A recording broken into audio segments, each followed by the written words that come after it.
These are Family Guy's funniest parody episodes, starting with the time Family Guy did a double movie parody of Top Gun. It all starts with Maverick and Goose talking about their upcoming enrollments in the Top Gun flight school. Have you figured it out yet? Figured what out? Who's the best pilot? I heard Snoopy's pretty good. Does like loops and stuff. But the only thing on Maverick's mind is winning over the cute girl across the bar. Oh, what the hell? It's an 80s movie, so after 10 no's, I have to be your girlfriend. But Mav and Goose need to get their heads in the game if they want to win Top Gun. What's up, weenies? You left your coffee on top of your plane. Damn it, I can't even without that. But what he can even with is the right flying song. Oh no, we're stuck in a spin! Perfect song though. Sure is, but they're going to be thinking about funeral music next if they don't get out of this one. Let's just pull on two. On or after two!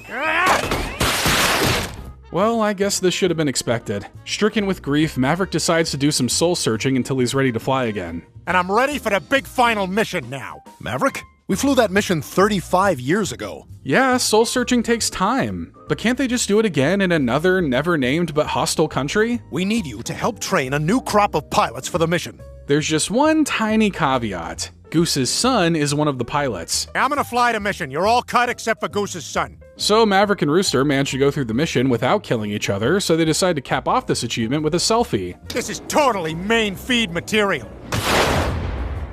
Maverick, no! Rooster tries to save Maverick, but both end up getting captured by the real villains all along. Hello, Maverick. You guys are the bad guys? Why? Luckily, they managed to escape by just bringing up horoscopes. I know horoscopes are a little flim-flammy, but people act like they're fortune cookies. The scorned women follow them into the air, but before they can shoot down their ship, the guys are saved by an old friend. Iceman! He's alive! Yay, saved by a guy! Hollywood sexism wins again, but at least it meant nobody died. Oh, well, those two women died. But an even funnier parody episode featured 3 different tales: Jack and the Beanstalk, Little Red Riding Hood, and Cinderella. It all starts with Peter trying to help Stewie sleep with some bedtime stories. Jack and the Beanstalk. Now that title could be a fairy tale or a one. Let's find out. So we find Jack and his wife struggling for money, who suggest selling their cow. And be sure you get real money for it. What else would I get?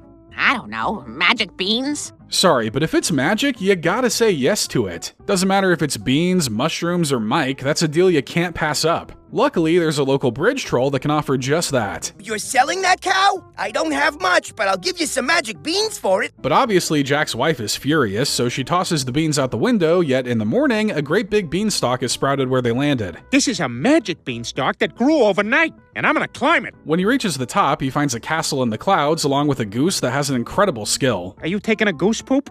I'm not defecating, you nitwit. I'm laying an egg. But not just any egg, a golden egg. Naturally, this realization makes Jack commit goose theft auto, but there's a big problem he'll have to get around first. Well, you can't have my goose.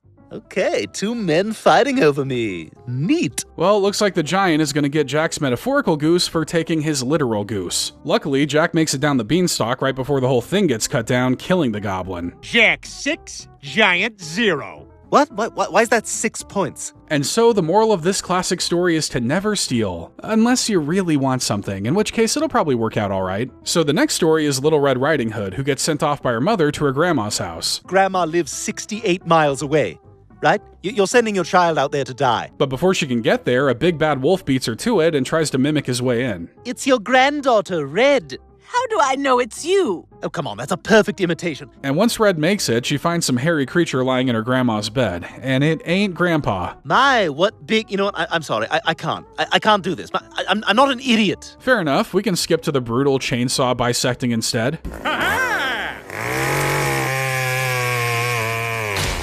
Looks like that last one put Stewie to sleep, but 3's a pair, so... Hey, wake up! We got one more! And last but not least is Cinderella, a story about a woman tortured by her mean stepsisters. You just keep scrubbing that poo spot so I can come back and poo on that spot again. Oh, but if only there were a prince who could whisk her away from all this. And if only this story were called Cinderella so we knew something good would happen to her. Actually, it is. Ah. That does not bode well for us. But when it comes time to attend a fancy ball at the palace, Cinderella's dreams are dashed away. Girls, shred her dress and divvy it up for monthlies. I can't seem to properly articulate how much I hate them. But not all is lost, as a fairy godmother comes to bless Cinderella with a new dress and even a fancy ride to the ball. Well, is everything all right in here? Ah! This hurts! This hurts! Look, it was a nice gesture and all, but I think some people might have some questions when you roll up to the function in a carriage that's screaming. So Cinderella makes it to the ball and immediately catches the eye of the prince. Hey, where you going? Endangered by the bell, Cinderella rushes home before her clothes disappear, yet she manages to leave behind a single slipper. And so the prince searched all over the kingdom for the foot that fit the glass slipper. Incredibly lucky on her end that she was the only one with that shoe size in the land. Eventually, the two reunite and do the most logical thing when you've only known each other for less than 5 minutes. You get married! They got into a huge fight when his mom got sick, and now they don't even follow each other on Twitter. The end.